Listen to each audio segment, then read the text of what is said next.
आज पूरे दिसंबर के महीने में 2 साल हो गए कोविड-19 नाम की जो डिज़ीज़ है, एक नया नोवेल एजेंट सार्स कोवी-2 जिसको नाम दिया गया है, उसको आए हुए 24 महीने से पूरा विश्व इस चुनौती से जूझ रहा है। कल एक नई डेवलपमेंट हुई जिसमें जम्मू से भेजे गए सारे फॉरेन ट्रैवलर्स के जो सैंपल्स थे और कुछ एक सैंपल्स जो हमारे यहाँ पे क्लस्टरिंग के केसेस थे, जिसमें 11 केसेस हमने देखा हजूरी बाग में पॉजिटिव थे। वो सैंपल्स हमने एनसीडीसी भेजे थे होल जीनोम सीक्वेंसिंग के लिए। अब ये होल जीनोम सीक्वेंसिंग जो है वो म्यूटेंट डिटेक्शन का एक तरीका है। तो उसमें पाया गया कि साउथ अफ्रीका में जो नया वेरिएंट ऑफ कंसर्न, जो लेटेस्ट वेरिएंट ऑफ कंसर्न है वो ओमिक्रॉन है।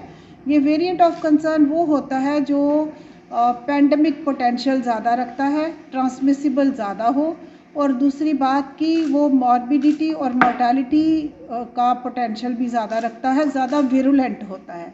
तो वेरिएंट ऑफ कंसर्न लेटेस्ट हमारा ओमिक्रॉन है और ये डिटेक्ट हो गया हमारे 3 केसेस में यहाँ जम्मू रीजन से जो भेजे थे। 2 केसेस उनमें क्लस्टरिंग के जो केसेस थे 11 उनमें से निकले। उनके पास तो कोई फॉरेन ट्रैवल की हिस्ट्री नहीं है, मगर ये पता चला कि उन्होंने बहुत सारी मैरिजेस अटेंड की हुई थी। और एक बच्ची 15 साल की, उसमें जो वैक्सीनेटेड नहीं थी, उसमें भी ये पॉजिटिव आया। जाहिर है कि कुछ लोगों के कांटेक्ट में वो आए होंगे जिनकी ट्रैवल हिस्ट्री रही होगी, या फिर उन्होंने शादियों वगैरह में कहीं इंटरेक्शन के दौरान ये इन्फेक्शंस एक्वायर किए हैं। अब समझने की बात यह है, जन चेतना की ज़रूरत है, फिर से जागरूकता की ज़रूरत है कि कोविड एप्रोप्रिएट बिहेवियर कहीं ना कहीं कॉम्प्रोमाइज़ हो रहा है। हम जो अफोर्ड नहीं करते, म्यूटेंट्स आते रहेंगे। ये बात जैसे ही ये वायरस इमर्ज हुआ था हमें पहले ही पता था, क्योंकि ये म्यूटेशन प्रोन है। बहुत सारे mutational events hundreds and thousands हो चुके हैं इनमें, लेकिन कुछ ही जो म्यूटेंट्स हैं वो वेरिएंट्स ऑफ कंसर्न बनाते हैं। तो वो आज तक जैसे डेल्टा प्लस वायरस था या ओमिक्रॉन था, ऐसे कुछ वेरिएंट्स को हमने वेरिएंट ऑफ कंसर्न समझा है, उनकी फास्टर ट्रांसमिशन की वजह से या फिर उनकी एनहांस्ड विरुलेंस की वजह से। जनता के समझने की बात यह है कि अगर कम से कम लोग इन्फेक्ट होंगे, जो तरीका है कोविड अप्रोप्रिएट बिहेवियर इकलौता तरीका, अगर वो कम इन्फेक्ट होंगे उतनी ही बॉडीज़ कम मिलेंगी, ह्यूमन होस्ट कम मिलेंगे वायरस को, तो मल्टीप्लाई कम होगा तो म्यूटेशनल इवेंट्स कम होंगे। तो आसान सी समझदारी की बात है कि कोविड अप्रोप्रिएट बिहेवियर, बार बार समझने की बात है कि मास्क पहनना, मास्क सबसे बड़ी वैक्सीन है, इसको ठीक से पहनना, नाक और मुंह को जो अच्छे से कवर करे।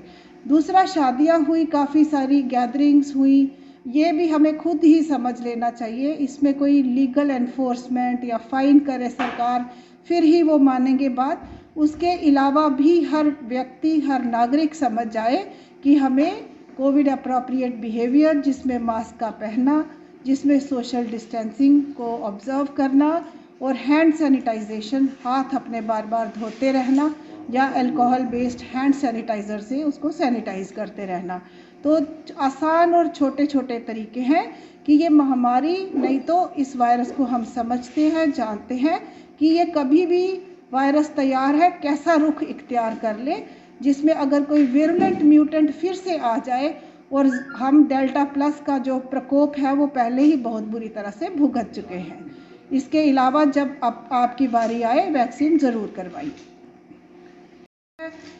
एक वैक्सीन तो होल वायरल वैक्सीन है, इनएक्टिवेटेड या किल्ड वायरस, और दूसरी वैक्सीन जो है वो स्पाइक प्रोटीन को कवर करती है। तो वो बहुत बड़ा हमारे लिए हित की बात है कि वो भी अभी इसको कवर कर रही है। एप्रीहेंशंस हमें भी रहती हैं, हम भी देखते रहते हैं, ऐसा कोई म्यूटेंट तो नहीं आ गया कि जो हमारे टेस्टिंग किट्स कवर ना कर रहे हो, ऐसा अभी तक कुछ नहीं हुआ है।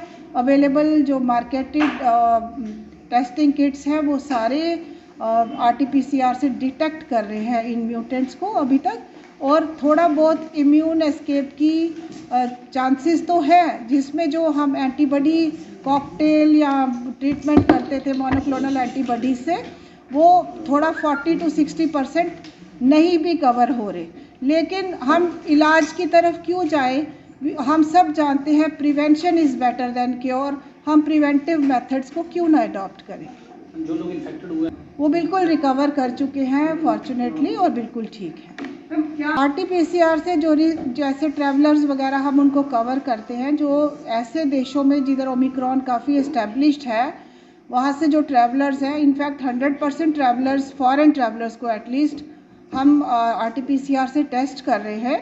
और जो पॉजिटिव टेस्ट होने वाले हमारे पेशेंट्स हैं उनका सैंपल्स जो है जीनोमिक सीक्वेंसिंग के लिए NCDC भेज रहे हैं और जल्दी ही हम अपने यहाँ भी ये सीक्वेंसिंग जल्द इस्टेब्लिश करने की कोशिश भी कर रहे हैं। ये तैयारियों में कोई कमी नहीं है, लेकिन जब महामारी होती है हमने अपनी तैयारियाँ जो हैं उनका एक अच्छा नमूना सेकेंड वेव को हैंडल करने में भी किया है। आज हम बहुत ज़्यादा कैपेसिटी बिल्ट है, जिसमें ह्यूमन रिसोर्स की ट्रेनिंग से लेके रिक्रूटमेंट से लेके बहुत सारा इक्विपमेंट और बड़े सारे बेड्स भी ऐड किए गए हैं। आज की डेट में 90% से ज़्यादा बेड्स हमारे ऑक्सीजन सपोर्टेड हैं। वेंटिलेटर्स की भी कोई कमी नहीं है, लेकिन वो नौबत ही क्यों आए, सबसे अच्छा होगा कोई अपने आप को इन्फेक्ट ही ना होने दे।